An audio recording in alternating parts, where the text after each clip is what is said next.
علی بھائی پہلا سوال ہی کریٹیکل ہے۔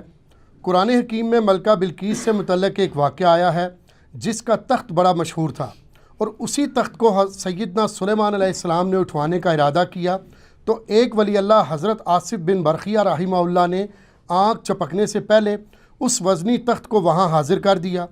اس واقعہ میں سے صوفیہ نے اپنے بزرگوں کی کرامات کا ثبوت اخذ کیا ہے، اور ان کا دعویٰ ہے کہ امت محمدیہ صلی اللہ علیہ وسلم کے اولیاء اللہ ہر حال میں سیدنا سلیمان علیہ السلام کی امت کے اولیاء اللہ سے افضل ہیں، اس لیے وہ بھی سب کچھ کر سکتے ہیں۔ اس حوالے سے علی بھائی کا کیا موقف ہے؟ علی بھائی تو پہلے کہیں گے اگر وہ سب کچھ کر سکتے ہیں تو میرے بھائی مہربانی کر کے یوٹیوب کے اوپر جو نبی علیہ السلام کی شان میں گستاخانہ ویڈیوز اپلوڈڈ ہیں، جو دنیا کے 1.5 ارب مسلمان احتجاج کرنے کے باوجود ڈیلیٹ نہیں کروا سکے، تو پلک جھپکنے سے پہلے ذرا اسے ڈیلیٹ کروا دیں۔ اور اگر نہ کروا سکے، جو انشاءاللہ تعالیٰ کبھی بھی نہیں کروا سکتے، یہ ظاہر ہے کہ یہ تو فزیکل ایفرٹ کے ساتھ اللہ تعالیٰ نے معاملات کو جوڑا ہوا ہے، تو پھر آپ نے سمجھ لینا ہے کہ یہ صرف ان کے زبانی دعوے ہیں۔ انشاءاللہ تعالیٰ میں اس کی فل انجینئرنگ کروں گا اور پورے پلان کے ساتھ۔ آپ دیکھ رہے ہیں کچھ عرصے سے ہم پہلا کوشچن بڑا کریٹیکل ڈال دیتے ہیں تاکہ ہر اینگل سے اس فتنے کو دبایا جائے جو ہمارے سب کانٹیننٹ انڈیا، پاکستان، بنگلہ دیش میں لوگ پیش کرتے ہیں، اور اس کی بنیاد کے اوپر پتہ نہیں کیا کیا رزلٹ نکالتے ہیں اور کتاب و سنت کا مذاق اڑاتے ہیں۔ سیدنا سلیمان ابن داود علی نبینا و علیہم السلام بنی اسرائیل کی ہسٹری میں ایک بڑی یونیک پرسنالٹی ہے، کیونکہ انہی کی وجہ سے بنی اسرائیل کو دوسرا عروج نصیب ہوا تھا، جس کے بعد ٹیمپل آف سلیمان یعنی ہیکل سلیمانی تعمیر ہوا یروشلم میں، جسے ایلیا بھی کہا جاتا ہے، بیت المقدس بھی کہا جاتا ہے، یروشلم بھی۔ اور وہ ہیکل سلیمانی 70 عیسوی میں سیدنا عیسیٰ علیہ نبینا علیہ الصلوۃ والسلام کے رفع سماوی کے آلموسٹ 35 سال کے بعد ٹائٹس نے حملہ کر کے تباہ و برباد کر دیا تھا۔ صرف اس کی ایک دیوار اس وقت باقی ہے جسے ویلنگ وال کہتے ہیں، دیوار گریہ، جو آپ اکثر ویڈیوز میں دیکھتے ہیں کہ یہودی یوں تورات پکڑ کے اس کے سامنے یوں پڑھ رہے ہوتے ہیں، اس ایک دیوار کے سامنے، اور یہ ہیکل سلیمانی کی وہ بچ جانے والی دیوار ہے۔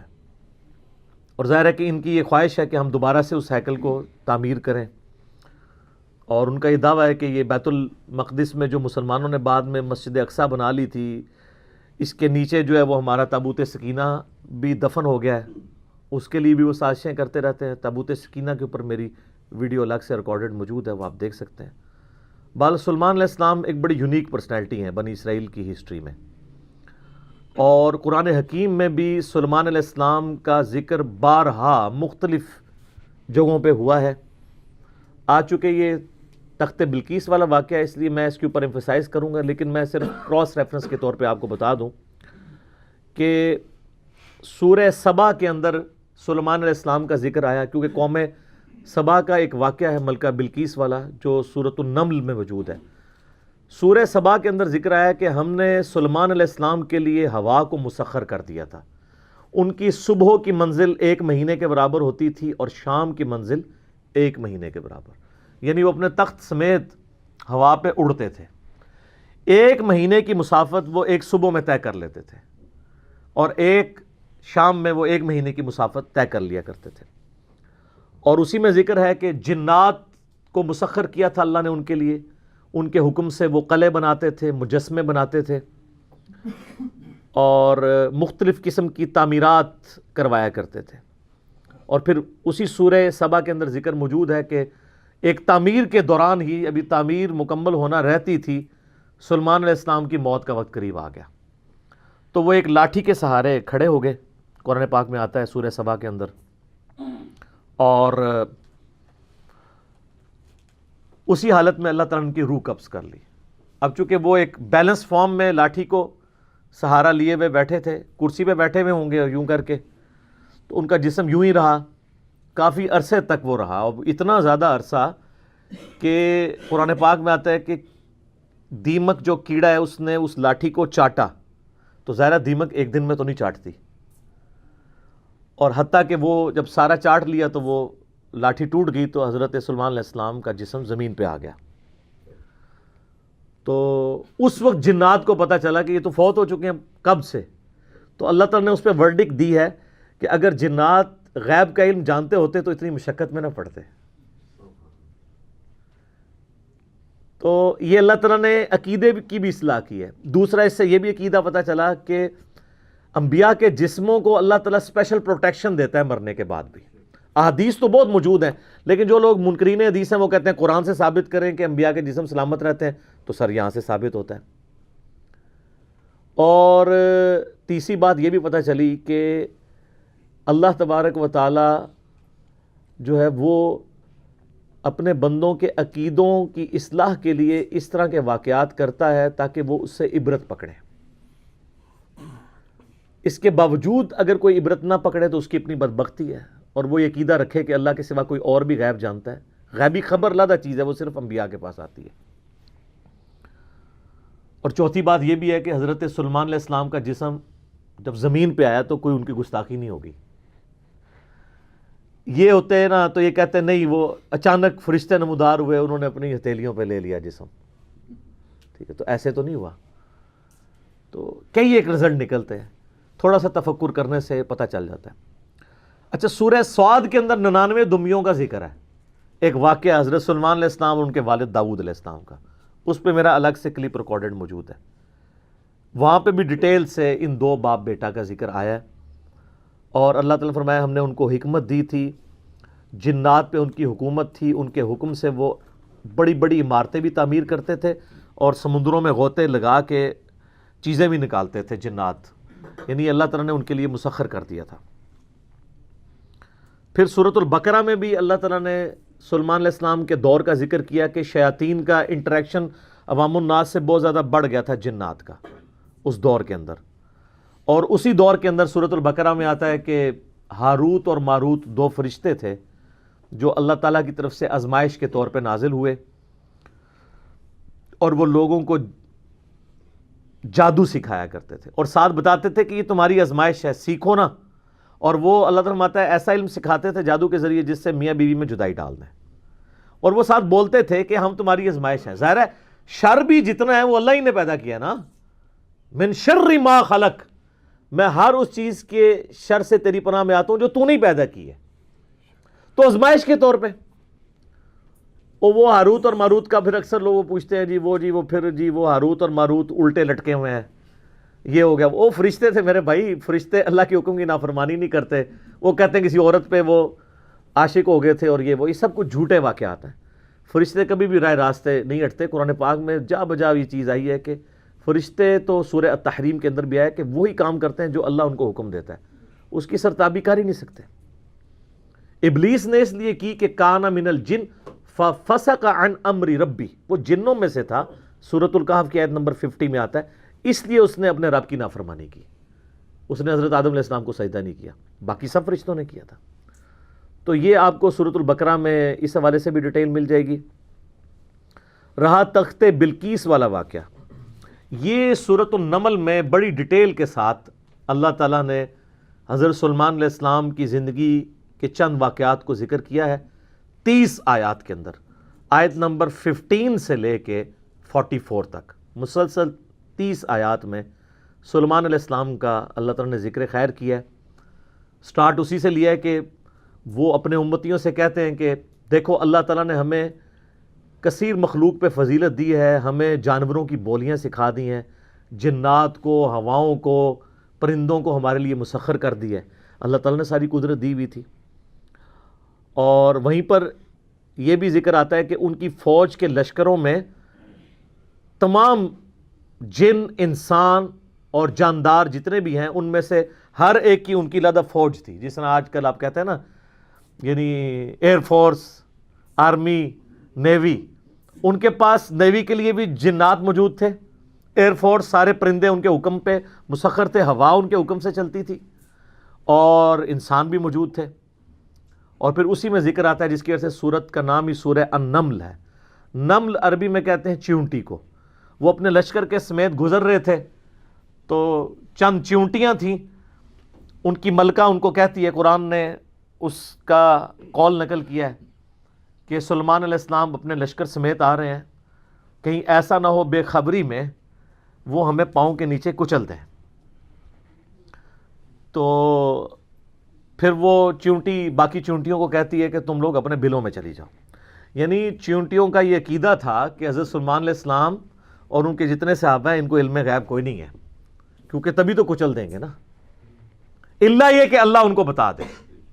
اچھا، آپ بزرگوں کے علم غیب لے کے بیٹھے ہوئے، تو اس میں اللہ تعالیٰ نے سلیمان علیہ السلام کو اس چیونٹی کی بات سنوا دی، تو سلیمان علیہ السلام اس پر مسکرائے، اور مسکرا کے یہ نہیں کہا کہ مجھے علم غیب ہے، کہا کہ اللہ کا شکر ہے کہ اللہ تعالیٰ نے یعنی مجھے یہ کوالٹی دی ہے کہ اللہ تعالیٰ نے اس چیونٹی کی بات مجھے سنوا دی ہے۔ ہر جگہ آپ کو سلیمان علیہ السلام کا کریکٹر نظر آئے گا، گاڈ اورینٹڈ۔ ویسے یہودیوں میں ایک گروہ ایسا بھی ہے جو سلیمان علیہ السلام سے سخت نفرت کرتا ہے، اور بڑے بڑے ان کے اوپر سکینڈل بھی بنائے ہوئے ہیں انہوں نے، کیونکہ سلیمان علیہ السلام بڑے کٹر قسم کے موحد تھے، تو توحید و عزم نہیں ہوتی نا۔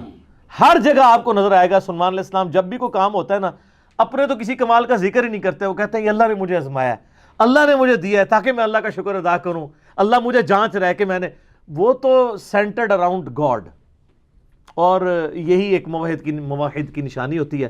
اور وقت کا پیغمبر تو امام الموحدین ہوتا ہے نا، تمام موحدین کا امام ہوتا ہے۔ تو وہ چیونٹی جو ہے نا، اس کی گفتگو حضرت سلیمان علیہ السلام سن کے مسکراتے ہیں، اور پھر اللہ تعالیٰ کا شکر ادا کرتے ہیں کہ مجھے اللہ نے یہ کوالٹی دی ہے۔ اس کے بعد پھر ذکر آتا ہے کہ اسی دعا میں وہ کہتے ہیں کہ اے اللہ مجھے بخش دے، مجھے اپنی رحمت سے اپنے نیک بندوں میں داخل فرما، اور یہ جو تو نے مجھے اس طرح کی نعمتیں دی ہیں تو مجھے اس قابل بنا کہ میں تیری نعمتوں کا شکر ادا کرتا رہوں۔ ہائے ہائے، یہاں کہتے ہیں بزرگوں کا کمال ہے، فلاں کی نگاہ کرم، حالانکہ وہ کہہ سکتے تھے میرے ابا جی دیاں دعاواں نے، انہوں دا فیض ہے، میں انہوں دا ہی مرید ہوں نا، ابا وہ ہے بھی تھا، داؤد علیہ السلام پیغمبر تھے۔ سب کچھ گاڈ اورینٹڈ ہے۔ ایک پیغمبر کا باپ بھی پیغمبر ہے تو وہ اپنی کسی کوالٹی کو اپنے پیر کی طرف منسوب نہیں کر رہا، جو واقعی جینون پیر ہے اللہ کی طرف منسوب کر رہا۔ اسی لیے تو آپ کو کہا جاتا ہے نا کہ آپ قرآن نے ڈائریکٹ نہیں پڑھنا، آپ گمراہ ہو سکتے ہیں، کیونکہ آپ یہ سوچیں گے نا۔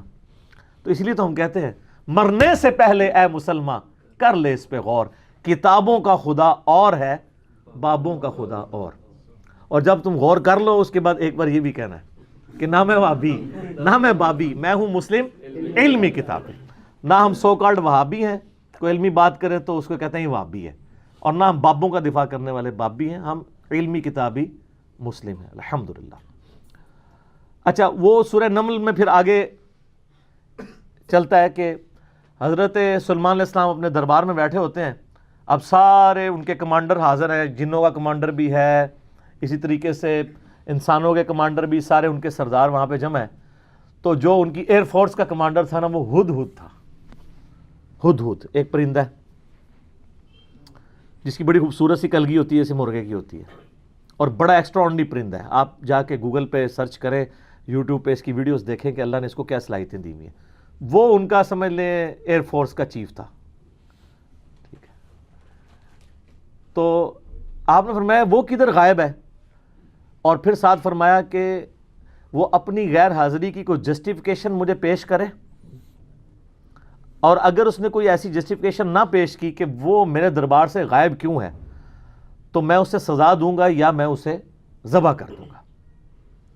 بس یہ آپ ورڈک بولتے ہیں تو تھوڑی دیر بعد ہدہد آ جاتا ہے اور وہ اپنی جسٹیفیکیشن پیش کرتا ہے۔ اب ظاہر ہے وہ میں نے بتایا کہ سورہ نمل میں ہی آتا ہے کہ اللہ تعالیٰ نے جانوروں کی بولیاں سکھا دی تھی ان کو۔ تو حضرت سلیمان علیہ السلام اس سے پوچھتے ہیں کہ بتاؤ، ہے سر پھر ہدہد دیکھیں کڈا پکا مواحد سی۔ وہ کہتا ہے کہ اے سلیمان علیہ السلام، میں آپ کے لیے ایک ایسی خبر لے کے آؤں جو آپ کے علم میں بھی نہیں ہے۔ بابی نہیں تھا ہدہد، ہاں۔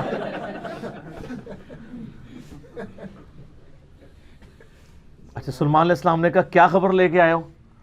ان کا میں ایک ایسی قوم کے پاس سے آیا ہوں کہ جن کی حکمران ایک ملکہ ہے، عورت، اور اس کا بہت بڑا ایک عرش یعنی اس کا تخت ہے جس پہ وہ بیٹھتی ہے۔ اب وہ آپ کو نا ویسے کھنڈرات بھی اس کے مل چکے، میں ایک پکچر ہمیں ملی، انشاءاللہ ہم اس میں اٹیچ بھی کریں گے۔ آلموسٹ سمجھ لیں وہ کوئی آج کے دور کے اعتبار سے آپ دیکھ لیں کوئی 50 فٹ چوڑا اور لمبائی میں تقریباً 100 فٹ اور اونچائی میں بھی تقریباً 50 فٹ کے برابر، مختلف اقوال ملتے ہیں، یعنی اچھا خاصا بڑا اس کا تخت تھا جس پہ اس کے سارے وہ سردار ارد گرد بیٹھتے تھے، اور وہ پتھر کا بنا ہوا بڑا سا ان کا میں نے ایک عورت دیکھی ہے، تو وہ آپ کے علم میں نہیں ہے کہ وہ حکومت کر رہی ہے ان پہ، اور بڑا اس کا ایک تخت ہے، اس کے کئی سردار ہیں، اور شیطان نے ان کے برے اعمال ان کی نظر میں سنوار دیے ہیں، وہ اللہ کو چھوڑ کے سورج کی پوجا کرتے ہیں۔ سر ایک ہدہد کو بھی ٹینشن ہے شرک کی، آپ ذرا یہ دیکھیں، اسی لیے اللہ تعالیٰ نے فرمایا نا کہ قریب ہے کہ آسمان پھٹ پڑے اور زمین شک ہو جائے اور پہاڑ ریزہ ریزہ ہو جائے، ان دعوا للرحمن ولدا، جو رحمان کے لیے بیٹا تجویز کرتے ہیں۔ اگر یہ شرک کی تکلیف کا احساس یہ آسمان زمین اور پہاڑوں پہ ہو تو یہ بھی دب جائیں اس سے کہ اللہ کے لیے اس طرح کی باتیں لوگ کرتے ہیں۔ تو اور پھر وہ کہتا ہے کہ اب حدود کی بھی آپ تقریر دیکھیں جناب، کہ شیطان نے برے اعمال ان کی نظروں میں سنوار دی ہیں، اللہ کو چھوڑ کے وہ سورج کی پوجا کر رہے ہیں، حالانکہ عظمت اس اللہ کی ہے جو زمین و آسمان کا مالک ہے، ان کو تو چاہیے تھا اسے ہی سجدہ کریں، اور اس پہ آیت سجدہ بھی ہے۔ اللہ اکبر، سبحان الملک القدوس رب الملائکۃ والروح۔ تو اب حضرت سلیمان علیہ السلام چونکہ توحید کے امام ہیں، دنیا پہ اللہ تعالیٰ کے ریپریزنٹیٹیو ہیں، جب وہ یہ بات سنتے ہیں نا تو کہتے ہیں میں تیری اس بات کی تصدیق کروں گا کہ تو سچ کہہ رہا ہے یا جھوٹا بہانا تو نہیں کہیں کر رہا تو، ورنہ تو حضرت سلیمان علیہ السلام کہتے ہیں کہ ہاں مجھے تو پہلے علم غیب اللہ تعالیٰ نے دیا ہوا ہے، میں تو اتنی دوروں میں دیکھ سکنا ہوا، وہ تو اللہ دکھائے گا تو دیکھیں گے نا۔ تو حضرت سلیمان علیہ السلام نے ایک خط لکھا اور اس ہدہد کو کہا، اچھا یہ کوئی سٹوری نہیں ہے جو آپ کے علماء بیان کر رہے ہوتے ہیں، یہ ورڈ بائی ورڈ سورہ النمل آیت نمبر جو ہے وہ 15 سے لے کے 44 تک 30 آیات ہے۔ جو چیز ان آیات سے ہٹ کے آئے گی میں اس کو مینشن بھی کر دوں گا۔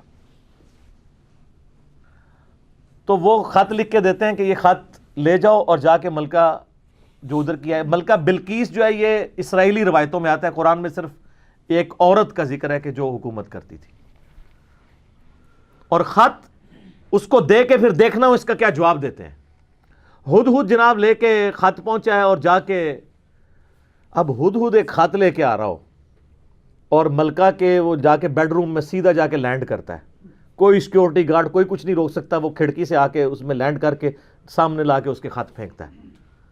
تو حضرت سلیمان علیہ السلام کا خط وہ کھولتی ہے تو وہ اس خط میں تو 2 ٹوک جملے لکھے ہوئے ہوتے ہیں، انہ من سلیمان و انہ بسم اللہ الرحمن الرحیم، اور تم سر تسلیم خم کر کے فوراً میرے پاس حاضر ہو جاؤ، ٹھیک ہے۔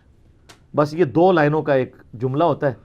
جب وہ اپنے سرداروں سے مشورہ کرتی ہے تو وہ کہتی ہے میرے پاس ایک معزز خط آیا ہے، اور یہ معزز خط سلیمان کی جانب سے ہے، انہو من سلیمان، سورہ النمل آیت نمبر 30، یہ واحد مقام ہے جہاں سورت کے اندر بسم اللہ شریف آئی ہے۔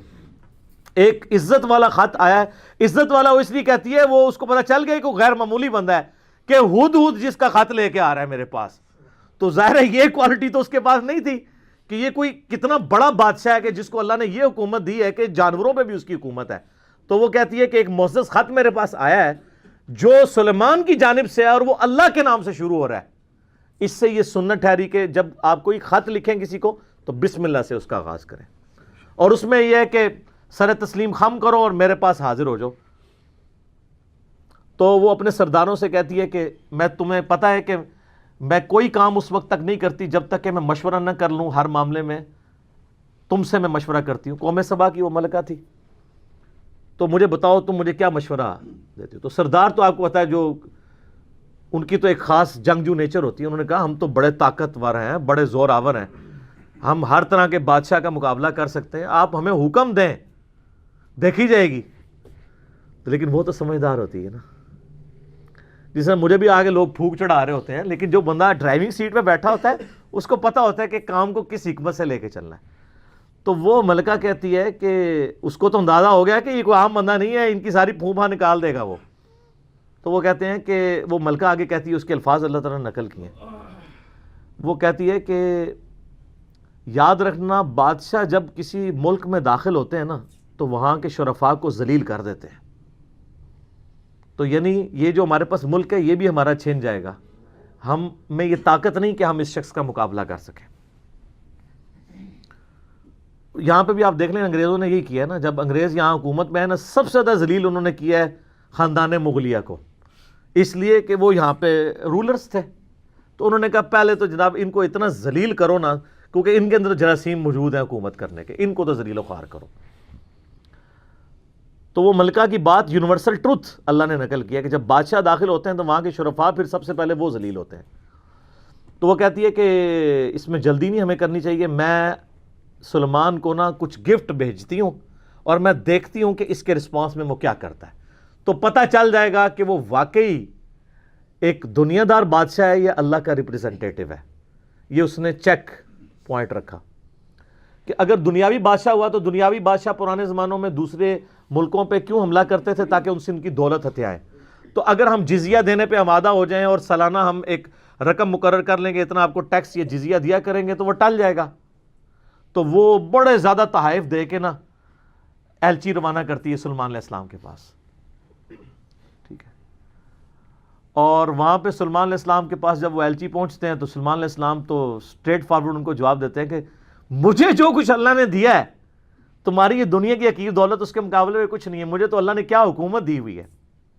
ٹھیک ہے, تو بلکہ سورہ نمل میں اللہ تعالیٰ نے ان کی دعا بھی نقل کی ہے. سلیمان علیہ السلام کہتے ہیں اللہ مجھے ایسی حکومت دینا جو میرے بعد پھر کسی کو نہ ملے. اور انسانی تاریخ میں سلیمان علیہ السلام سے بڑا بادشاہ نہ ان سے پہلے کو گزرا ہے نہ بعد میں, جس کو اس لیول کی اللہ تعالیٰ نے حکومت دی ہو. تو وہاں پہ جب ایلچی پہنچتے ہیں تو وہ ان کو اسٹریٹ فارورڈ جواب دیتے ہیں اور ان کو واپس کر دیتے ہیں کہ جاؤ اور اپنی ملکہ کو بتا دینا کہ اب ہم وہ لشکر لے کے آئیں گے جس کی تاب تمہارے لشکر نہیں رکھ سکتے, انتظار کرو ہمارا. تو وہاں سے چلے جاتے ہیں, وہ تو چلے جاتے ہیں, اور سلیمان علیہ السلام کو پتہ ہوتا ہے کہ وہ مطیع ہو کے ہی آئے گی, کیونکہ وہ سمجھ گئے ہوتے ہیں کہ اس نے یہ جو ڈیسیژن کیا ہے وہ کیوں کیا ہے. اب یہ فاصلہ آلموسٹ 2000 کلومیٹر کا ہے. قوم سبا آباد تھی یمن میں, اور حضرت سلیمان علیہ السلام یروشلم میں بیٹھے ہوئے تھے, بیت المقدس ایلیا شام کے اندر. آلموسٹ 2000 کلومیٹر کا یہ فاصلہ ہے. تو آپ سمجھ لیں یہ فاصلہ طے کرنے کے لیے بھی 40 سے 50 دن پیدل چاہیے. تو سلیمان علیہ السلام جب ان کو واپس کرتے ہیں, وہاں پہ جب واپس خط پہنچتا ہے تو ظاہر ہے ملکہ تو پہلے ہی اس کو سمجھ آ گئی ہوتی ہے کہ کوئی عام بندہ نہیں ہے. تو ملکہ یہ ڈیسائیڈ کرتی ہے کہ میں خود سلیمان کے پاس جاؤں گی, کیونکہ اس خط میں پہلے میں کیا لکھا تھا کہ مطیع ہو کے میرے پاس حاضر ہو.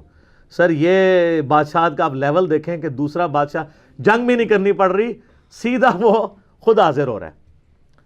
خیر اس بات کو کچھ عرصہ گزر جاتا ہے. جب اس کا لشکر آنے کے 3-4 دن یا کچھ دن باقی رہ جاتے ہیں نا, تو سلیمان علیہ السلام اپنی مجلس میں بیٹھے ہوتے ہیں. تو سلیمان علیہ السلام اپنے درباریوں سے کہتے ہیں کہ وہ جو ملکہ بلقیس ہے وہ مطیع ہو کے میرے پاس آنے والی ہے. ان کو پتہ ہے, فیڈ بیک مل جاتی ہے, اللہ تعالیٰ نے وحی کے ذریعے آگاہ کر دیا. تو پھر وہ ایک گفتگو کرتے ہیں وہاں پہ, جہاں پہ وہ تخت بلقیس کا ذکر ہے, اور آصف بن برقیہ کا نام قرآن میں نہیں ہے, یہ اسرائیلی روایتوں میں. وہ سورۃ النمل کی آیت نمبر ہے 30. اعوذ باللہ من الشیطان الرجیم, بسم اللہ الرحمن الرحیم. بلکہ آیت نمبر 30 میں تو وہ یہ آگی 38 نمبر سے آن ورڈ. 30 تو پہلے گزر چکی نا, انہ من سلیمان و انہ بسم اللہ الرحمن الرحیم. یہ آیت نمبر ہے 38. قال یا ایھا الملأ ایکم یأتینی بعرشھا قبل ان یأتونی مسلمین. حضرت سلیمان علیہ السلام کہتے ہیں اے میرے سردارو, جو میرے ساتھ اٹیچ لوگ ہو, تم میں سے کون ہے کہ جو مجھے اس ملکہ کا تخت لا کر دے اس سے پہلے کہ وہ سر تسلیم خم کرتی ہوئی میرے پاس حاضر ہو جائے. کون ہے کہ جو ایسا کرے؟ قال عفریت من الجن، تو ایک بڑا دیو ہیکل جن کہتا ہے انا آتیک بہ قبل ان تقوم من مقامک، کہ میں آپ کی اس محفل برخاست ہونے سے پہلے 3-4 گھنٹے کی جو بھی آپ کی مجلس ہوتی ہے، مجلس ختم ہونے سے پہلے میں وہ تخت آپ کو یہاں پہ لا دوں گا. انبلیویبل چیز ہے. 2000 کلومیٹر سے اتنا بڑا تخت پتھر کا وزنی 3-4 گھنٹے کیا، وہ تو آج بھی آپ اگر جہاز میں بھی لائیں تو 3-4 گھنٹے میں نہیں پہنچ سکتا، اس کو تو لفٹ کرنے میں پرابلم ہو جائے گی. وَإِنِّي عَلَيْهِ لَقَوِيٌّ أَمِينٌ، اور میں اس کے اوپر امانت دار بھی ہوں، میں پوری رسپانسبلٹی سے یہ کام کروں گا، اور میں طاقت بھی مجھے اللہ نے دی ہے. جنات کو اللہ نے بہت طاقت دی ہوئی ہے. تو حضرت سلیمان علیہ السلام یعنی ایگری نہیں کرتے اس مسئلے میں.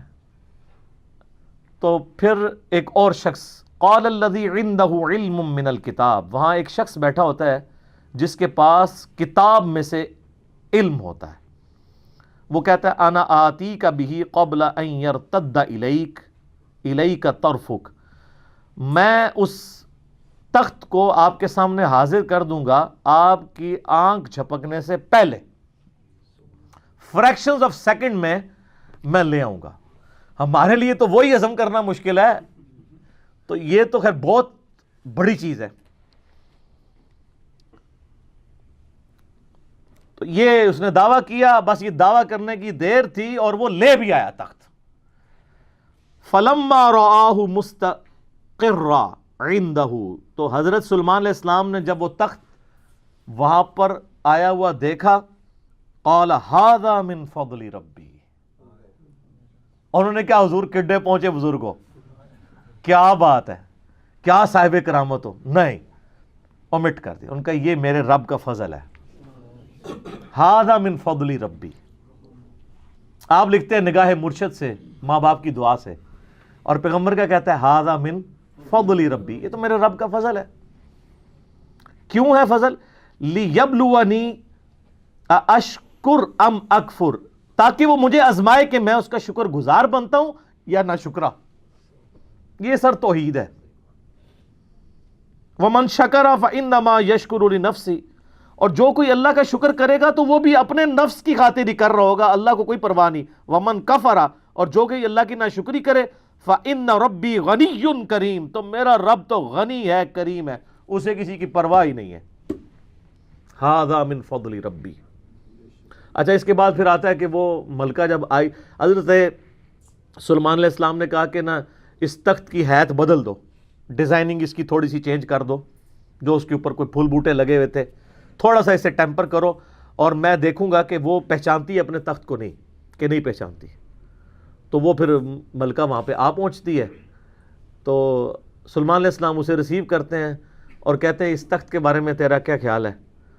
تو وہ بڑی سمجھدار ہوتی ہے، تو وہ کہتی ہے یہ تو لگتا ہے کہ یہ میرے تخت ہی ہے، اس کی مثل مجھے لگ رہا ہے بلکہ شاید وہی ہے. تو یہ اس کی سمجھداری کا بھی ثبوت ہے کہ وہ اس کو ٹیمپرڈ فارم میں بھی پہچان لیتی ہے. اور یہ اس کو دوسرا میسج مل جاتا ہے، انہوں نے کیا لڑنا ہے، اس نے کہاں سے لڑنا ہے. وہ تو یہ بھی نہیں تھی ایکسپیکٹ کر سکتی کہ 4 مہینے میں بھی کوئی اٹھا کے یہاں لا سکے. ابھی تو اس کو یہ پتہ ہی نہیں تھا، یہ تو ایسے آیا ہوا ہے. ٹھیک ہے. تو پھر سلیمان علیہ السلام اسے اپنے جو ٹیمپل ہے نا اس کی بھی تھوڑی جھلک کرواتے ہیں. آگے ایک محل میں جب لے کے آتے ہیں کمرے میں، تو اس میں ایسے شیشے جڑے ہوئے ہوتے ہیں کہ وہ گویا دیکھنے میں تالاب محسوس ہو رہا ہوتا ہے. تو جب اس پہ پاؤں رکھنے لگتی ہے، وہ سمجھتی شاید پانی والا تالاب ہے، تو وہ اپنے جو تہمد ہے یا جو بھی اس نے کپڑے پہنے ہوتے ہیں وہ تھوڑی سی اٹھا لیتی ہے، اس کی پنڈلیاں بھی ننگی ہو جاتی ہیں، وہ سمجھتی ہے پانی ہے، تو وہ پانی نہیں ہوتا، تو وہ امپریس ہوتی ہے. اور پھر وہ وہاں پہ کہتی ہے کہ میں سلیمان کے ساتھ اپنے رب کے سامنے سر تسلیم خم کرتی ہوں، جو میں شرک کرتی رہی میں اللہ کی طرف رجوع لاتی ہوں. اور وہ اسلام قبول کرتی ہے. باقی اسرائیلی روایتوں میں پھر ملتا ہے کہ سلیمان علیہ السلام کا نکاح اس کے ساتھ ہوتا ہے. قرآن نے اس چیز کو ایڈریس نہیں کیا. قرآن تو بس کنکلوڈ اس پہ کرتا ہے کہ وہ مسلمان ہو جاتی ہے. نہ وہ بریلوی ہوتی ہے، نہ دیوبندی ہوتی ہے، نہ اہل حدیث ہوتی ہے، نہ شیعہ ہوتی ہے، بلکہ مسلمان ہو جاتی ہے. اور آپ یہ الفاظ دیکھیں جناب، مسلمان ہی ہیں ہر طرف. ہاں، قالت رب انی ظلمت نفسی، وہ کہتی ہے میرے رب میں اپنی جان پہ ظلم کرتی رہی اس سے پہلے. وَأَسْلَمْتُ مَعَ سُلَيْمَانَ لِلَّهِ رَبِّ الْعَالَمِينَ، اور میں سلیمان کے ساتھ سر تسلیم خم کرتی ہوں اس رب کے سامنے، اللہ کے سامنے جو سارے جہانوں کا پالنے والا ہے. میں سر تسلیم خم کرتی ہوں، میں مسلم ہوتی ہوں. تو وہ اپنا آپ اپنے رب کے حضور سر تسلیم خم کر دیتی ہے. تو یہ واقعہ یہاں پہ مکمل ہوا. اب وہ یہ کہتے ہیں جناب کہ جی وہ انہوں نے فکر اچھا اس سے تو توحید اخذ کرنی چاہیے تھی. یہ چکر میں پڑ کے وہ کہتے ہیں وہ بندہ لبو کیڑا جے جنہیں اینج کر کے تخت لے کے آیا. وہ بندہ اگر امپورٹنٹ ہوتا نا تو اللہ تعالیٰ اس کی تعریف وہاں پہ بیان کرتا، اس کے تو فوراً ساتھ ھذا من فضل ربی آ گیا. وہ کہتے ہیں جی کوئی ولی اللہ تھا تو اب اس کا مطلب ولی اللہ یہ سب کچھ کر سکتے ہیں. اچھا جی تو پھر کیا کریے جو کر سکتے ہیں؟ تو وہ کہتے ہیں آپ رفع دین کرنا چھوڑ دیں چونکہ ایسے ولی اللہ رفع دین نہیں کرتے. یہی کچھ کہنا چاہ رہے ہوتے ہیں نا. آپ جو ہے ایاک نعبد و ایاک نستعین پڑھنا چھوڑ دیں، آپ ان بابوں کو پکارنا شروع کر دیں. یہ کہنا چاہ رہے ہوتے ہیں وہ اصل میں. تو تواڈے ہوتے اللہ نے بلا چھڑ دیتی ہے. ہن تک تواڈے نال ہوندی کیا ہے؟ میں ہن دی انجین نہیں کر لگا، ہو چکی ہے، لیکن آج میں اس ایک واقعے کی کرنے لگوں انشاءاللہ تعالی. قرآن پاک خاموش ہے کہ یہ کون تھا بندہ. یہ جن تھا، انسان تھا، فرشتہ تھا، پیغمبر تھا. کہا وہاں پہ ایک شخص تھا جس کے پاس کتاب کا علم تھا. قرآن کی روح سے تو کتاب کا علم جو ہے نا وہ پیغمبر کو دیا جاتا ہے. عین ممکن ہے وہ پیغمبر ہو، کیونکہ ایک وقت میں کئی پیغمبر اگلے زمانوں میں ہوا کرتے تھے. عین ممکن ہے وہ کوئی فرشتہ ہو، جیسا کہ بخاری مسلم میں حدیث ہے، اے اللہ روح قدس کے ذریعے حسان کی مدد فرما. حسان ابن ثابت شعر کہتے تھے تو اللہ تعالیٰ کے حضور نبی علیہ السلام نے دعا کی کہ جبرائیل علیہ السلام کے ذریعے اس کی مدد فرما، جس طرح قرآن پاک میں آتا ہے عیسیٰ علیہ السلام کی اللہ نے مدد کی تھی روح قدس کے ذریعے کہ وہ مٹی کی مورت میں پھونک مارتے تھے وہ پرندہ ہو جاتی تھی. مادر ذات اندھے اور کوڑیوں پہ ہاتھ پھیرتے تھے تو اس کو شفا ہو جاتی تھی. روح قدس کے ذریعے حضرت عیسیٰ علیہ السلام کی مدد کی گئی. تو یہاں پہ بھی سلیمان علیہ السلام کی مدد کسی فرشتے کے ذریعے کی گئی ہو، عین ممکن ہے. اور امام فخر الدین رازی المتوفی 606 ہجری، جنہیں صوفیاء بھی امام مانتے ہیں اور علماء کا طبقہ بھی امام مانتا ہے، انہوں نے بڑی ایک مشہور تفسیر لکھی، تفسیر کبیر. بڑی بڑی خرافات ہیں اس تفسیر میں، اچھی چیزیں بھی ہیں. وہ بضد ہے کہ یہ جو الفاظ ہیں نا کہ وہ شخص جس کے پاس کتاب کا علم تھا یہ خود حضرت سلیمان علیہ السلام ہی تھے. سلیمان علیہ السلام خود وہ تخت لے کر آئے اور ان کا ھذا من فضل ربی، دیکھو میں لے آیا ہوں یہ. اچھا اب ان ساروں کو مصیبت پڑ گئی ہوئی ہے، پوری تصوف کھڑی تھی اس واقعے پہ. صوفیوں کے امام اور ایسا امام جسے علماء بھی امام مانتے ہیں، وہ کہتے ہیں سلیمان علیہ السلام آپ لے کے آئے ہیں. اب اگر وہ سلیمان علیہ السلام لے آتے ہیں تو ساری بابیں ختم.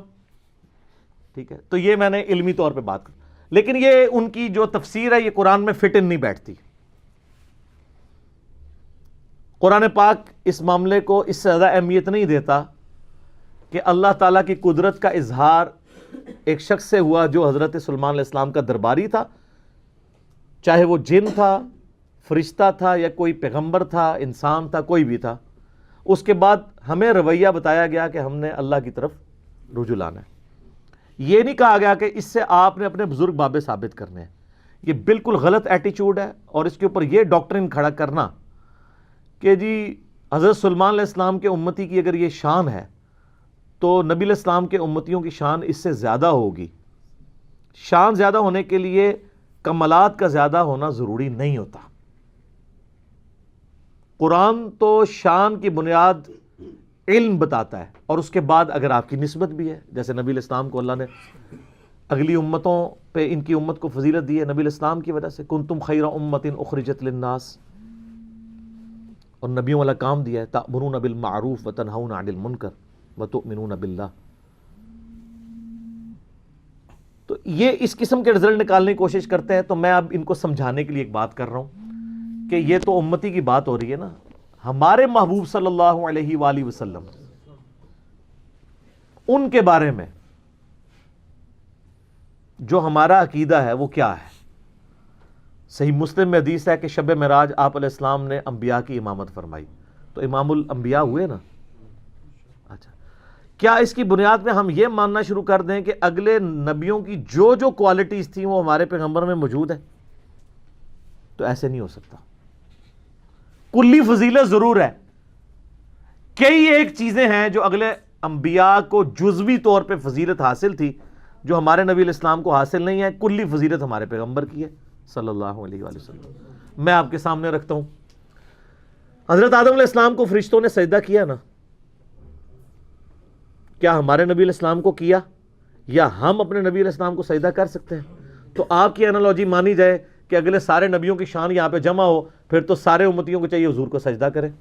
وہ تو ابو داؤد ترمذی ابن ماجہ میں حدیث ہے، ایک صحابی نے جب سجدہ کیا فرمایا سر اٹھا کیا کر رہا ہے؟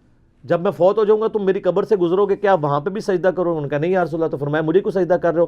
اگر میں سجدہ جائز سمجھتا تو بیویوں سے کہتا کہ اپنے خامدوں کو سجدہ کریں اس حق کے سبب جو اللہ نے ان کو دیا ہے. تو سجدہ تعظیمی بیان ہو گیا نا ہمیشہ کے لیے.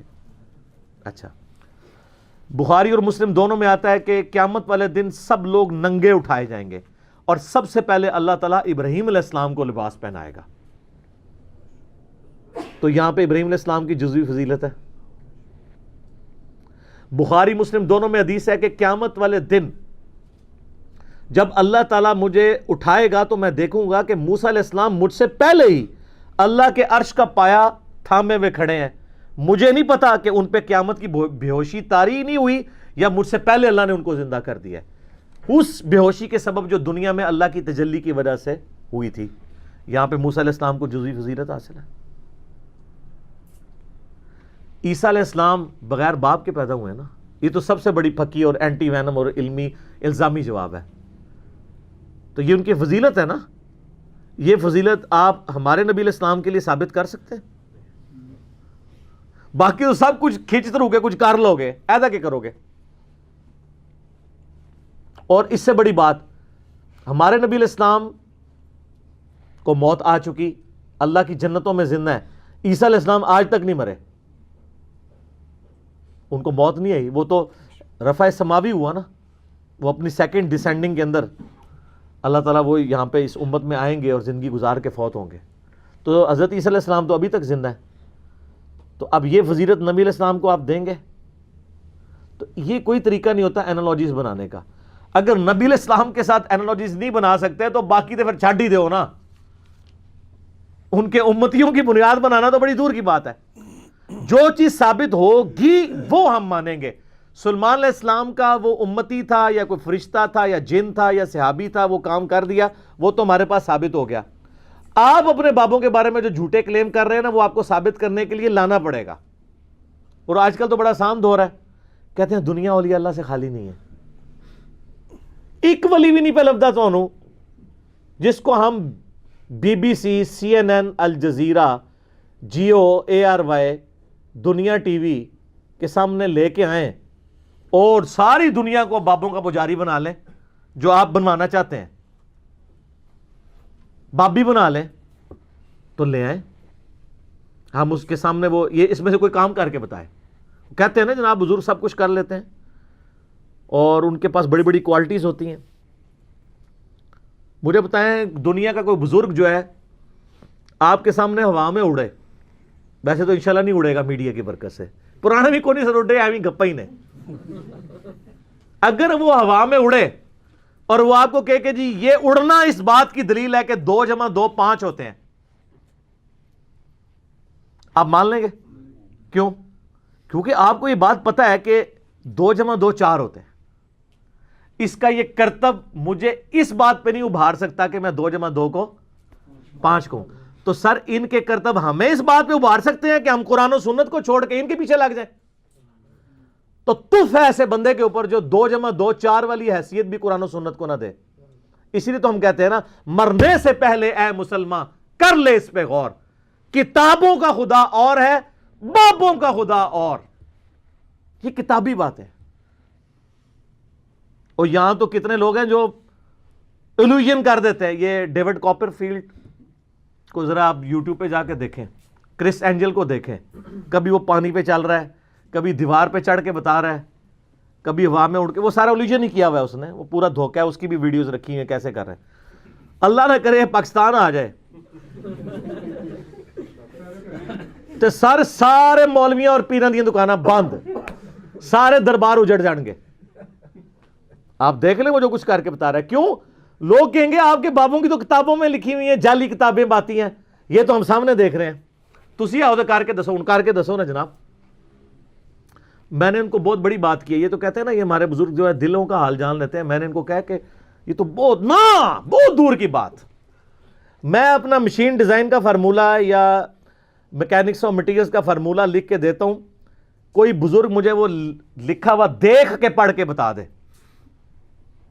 اچھا یہ بھی مانتے ہیں نہیں پڑھ سکتا, اس میں اتنے زیادہ کوئی لیٹن کے الفابیٹ ہیں, کچھ گریک کے الفابیٹس ہیں, جس نے وہ سیکھا نہیں ہوا وہ تو اس کو بتا ہی نہیں سکتا. ابھی تو میں یہ کہہ نہیں رہا کہ وہ بتائے کہ یہ فارمولہ کس چیز کا, یہ تو بالکل نہیں بتا سکتا, صرف پڑھ کے بتا دے.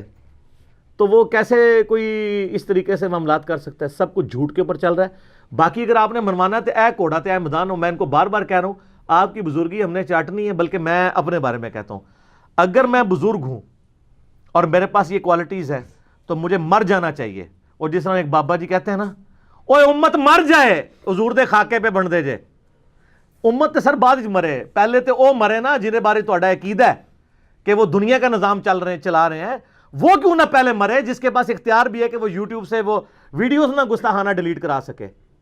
تو آپ کو یہ کہنا چاہیے سب سے پہلے ہمارے وہ بزرگ مر جائیں کہ بزرگی وہ کلیم کیے ہوئے ہیں, اور یوٹیوب پہ نبی علیہ السلام کی گستاخانہ ویڈیوز اپلوڈڈ ہیں, ہم نہیں ڈیلیٹ کروا سک رہے. میں اپنے اوپر کہتا ہوں مجھ پہ لعنت ہو کہ اگر میرے پاس یہ اختیار ہو اور میں ویڈیوز نہ ڈیلیٹ کروا سکوں.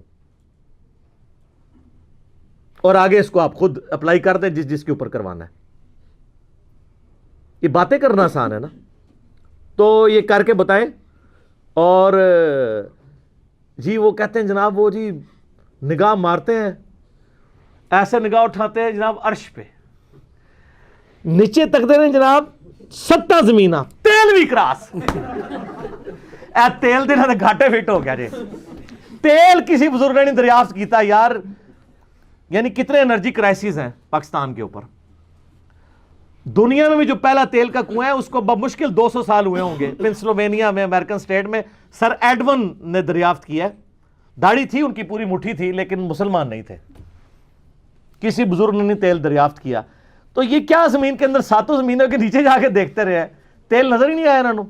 کہانی جھوٹ. اچھا وہ ہمارے پاس ایک ہمارے محلے دار ہے نا, وہ کہتے ہیں جناب وہ میں نے تو آئے دن داتا صاحب آ کے منو ملتے ہیں. میں کہا سر جب ہوں آون نا تو تسی پڑھنا لا حول ولا قوت الا باللہ. اگر غائب ہو گئے تو شیطان ہے, اگر وہ جمے رہے تو بزرگ نے. کہتا نہیں تو استغفار, گستاخی ہے. کیوں گستاخی ہے؟ بخاری مسلم کی حدیث ہے کہ جنت کے خزانوں میں سے خزانہ اللہ نے مجھے دیا ہے, لا حول ولا قوت الا باللہ. میں نے کہا آپ میرے سامنے لا حول ولا قوت الا باللہ پڑھو, میں غائب نہیں ہوں گا. اعوذ باللہ من الشیطان الرجیم پڑھو, میں غائب نہیں ہوں گا. میں تو خوش ہوں گا. اگر کوئی اولیاء اللہ میں سے ہے تو وہ اسم اعظم سن کے تو خوش ہوگا, بلکہ بزرگوں کو حاضر کرنا ہو تو پڑھنا چاہیے لا حول ولا قوت الا باللہ. وہ خوش ہو کے حاضر ہو جائیں, اسم اعظم ہے نا یہ. تو چونکہ یہ لا حول ولا قوت الا باللہ پڑھتے نہیں ہیں, وہ شیطان اندر غائب بھی نہیں ہوتا. کدے وہ کہتے ہیں خضر ہے, کدے کچھ کہتے ہیں, کدے کچھ کہتے ہیں, بالکل جھوٹ بولتے ہیں. اور پھر وہ لیم ایکسکیوز کیا دیتے ہیں, کہتے ہیں دیکھیں جی یہ موبائل انگریزوں نے بنایا ہے, اتنی ہی دور سے سن لیتا ہے, تو اللہ کا ولی نہیں سن سکتا. دیکھیں ادھر جاؤ سر اسی تو ہم دیں گے, بزرگوں کو تو چھوڑ دیں.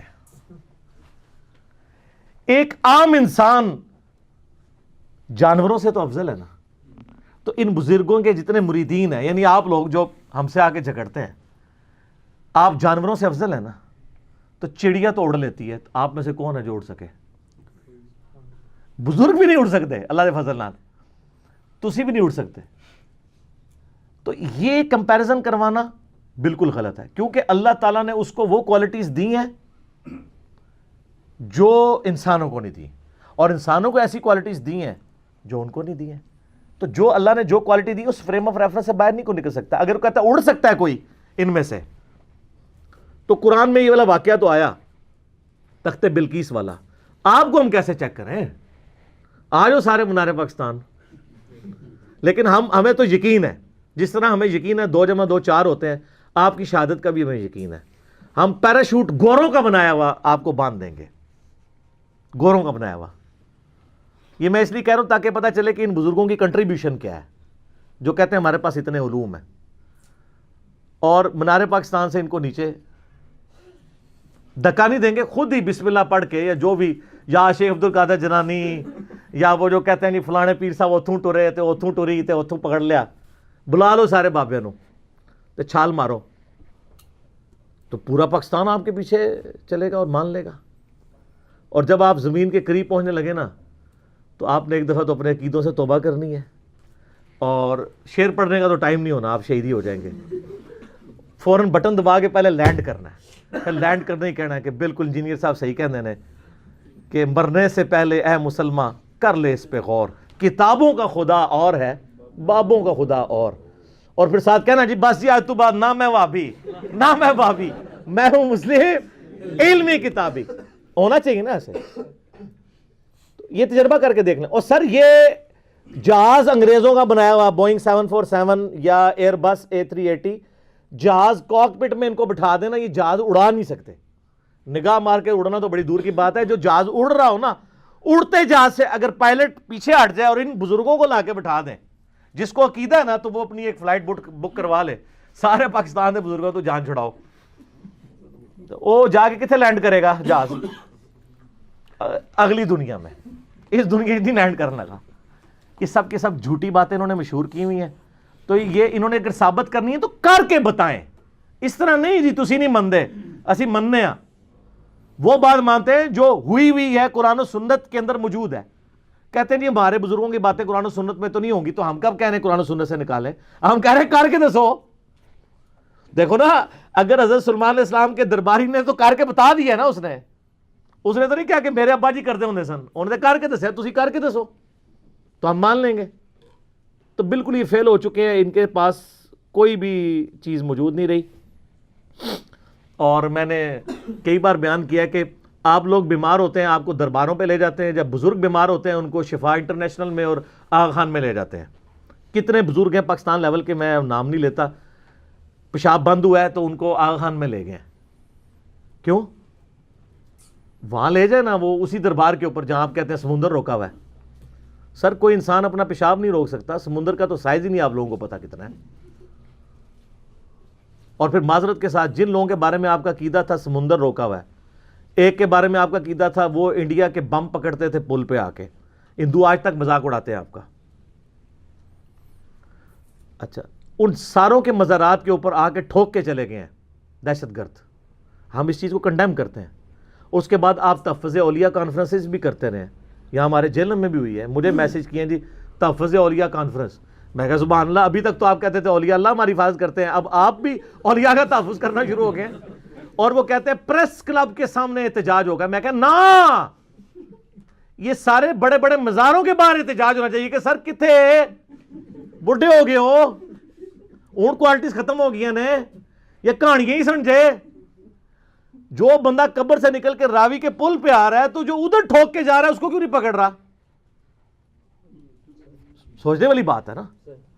جو سمندر روک سک رہا ہے, اسی مزار کے اوپر کتنے لوگ آ کے دہشت گرد کے حملے کے اندر, دہشت گردوں کے حملے میں مارے جاتے ہیں, کیوں نہیں روک سک رہا؟ اچھا, اب بعض لوگ پتہ کہتے ہیں, وہ کہتے ہیں جی وہ جی خانہ کعبے میں بھی کرین گر گئی تھی نا, فوراً اسے پہنچ دے جائے, کیونکہ ان کو پتہ ہے اللہ انہاں دا ہے, بابے ساڈے نے, تو سر اسی اون کرنے ہیں. سر اللہ نے کہیں دعویٰ نہیں کیا کہ آپ بسم اللہ پڑھ کے ساکٹ میں 2 انگلیاں ڈال دیں تو آپ بچ جائیں گے. اللہ نے دنیا بقدر ایفرٹ رکھی ہے. اللہ نے تو حسین علیہ السلام کو ذبح ہوتے بھی دیکھا ہے. اللہ نے خانہ کعبے کی 2 دفعہ توہین ہوتے بھی دیکھی ہے, یزید کے ہاتھوں بھی, حجاج ابن یوسف کے ہاتھوں بھی. ابرا کا لشکر ایک ہی دفعہ ہلاک کیا تھا. بخاری مسلم میں حدیث ہے قرب قیامت میں ایک پتلی ٹانگوں والا حبشی کعبے کی اینٹ سے اینٹ بجا دے گا. تو نبی علیہ السلام خود بتا رہے ہیں دنیا بقدر ایفرٹ اللہ نے رکھی ہے. لیکن آپ کا بزرگوں کے بارے میں دعویٰ ہے کہ دنیا کا نظام چلا رہے ہیں, اور یہ سب کچھ کرتے ہیں. اللہ نے کہیں نہیں کہا, اللہ نے تو آپ کی ڈیوٹی لگائی ہوئی ہے کہ آپ نے بقدر ایفرٹ کرنا ہے. اس لیے اللہ تعالیٰ والا ہمیں کوئی دھونس نہ ڈالے اس معاملے میں. اللہ نے دنیا کو اسباب کے ساتھ جوڑا ہے, ورنہ تو ہوتا کہ بسم اللہ پڑھو پیاس بجھ جائے گی, پانی سے ہی بجھے گی. اسباب سے جڑا ہوا ہے اللہ تعالیٰ نے. تو یہ بڑی مثال دینا بالکل ان کی غلط ہے. میں ساتھ ساتھ یہ جو وسوسے ڈالتے ہیں نا لوگوں کے ذہنوں میں, میں وہ ساتھ کلیئر کرتا ہوں. ابھی اگلے دنوں میرا ایک ویڈیو کلپ چڑھا ہے, وسیلے کے نام پر دھوکہ. وسیلے کے نام کے اوپر استعانت اور مشکل کشائی ثابت کرتے ہیں, دو الگ چیزیں. کئی ایک چیزیں اس میں نے بتائی ہیں, وہ آپ دیکھ لیں. آج محل نہیں کہ میں اس کی طرف جاؤں. تو یہ بزرگوں کے بارے میں کہتے ہیں جی روحانی آپریشن کرتے ہیں, وہ جی بائی پاس کر دیتے ہیں. میں نے کہا بائی پاس تو بہت بڑی چیز ہے, ادھر تو گرائنڈر چلتا ہے. ایک نو مولود بچے کا کوئی خطرہ بزرگ کر کے بتا دے, خطرہ تو نظر آ جانا نا ہوا ہوا سامنے, کہ خطرہ نہیں ہوتا. وہ جو بائی پاس کر سکتا ہے وہ خطرہ نہیں کر سکتا. خطرہ نظر آ جانا ہے, بائی پاس کیا پتا ہے اندر ہوا ہے یا نہیں ہوا. اور روحانی ہے نا, سب شیطانی باتیں ہیں. اگر کوئی ہے تو خطرہ کر کے بتائے, نگاہ مار کے کر کے بتائے. خون بھی نہیں نکلنا چاہیے, کیونکہ جو تسی بائی پاس کر دے وہ خون نہیں نکلتا, روحانی بائی پاس کر رہے ہوتے ہیں. سب کہانی ہے. آخر میں تو ویسے اس پہ گھنٹوں بول سکتا ہوں, میرا فیوریٹ ٹاپک ہے. میں اپنی گفتگو کو کنکلوڈ کرتا ہوں اس حدیث پہ جو صحیح مسلم کے اندر ہے, دجال کے کانٹیکسٹ میں. نبی علیہ السلام فرماتے ہیں کہ قرب قیامت میں جب دجال آئے گا نا, اس کے ماتھے پہ کافر لکھا ہوگا, لیکن وہ کافر ڈائریکٹ نہیں لکھا ہوگا, کاف الف فا را.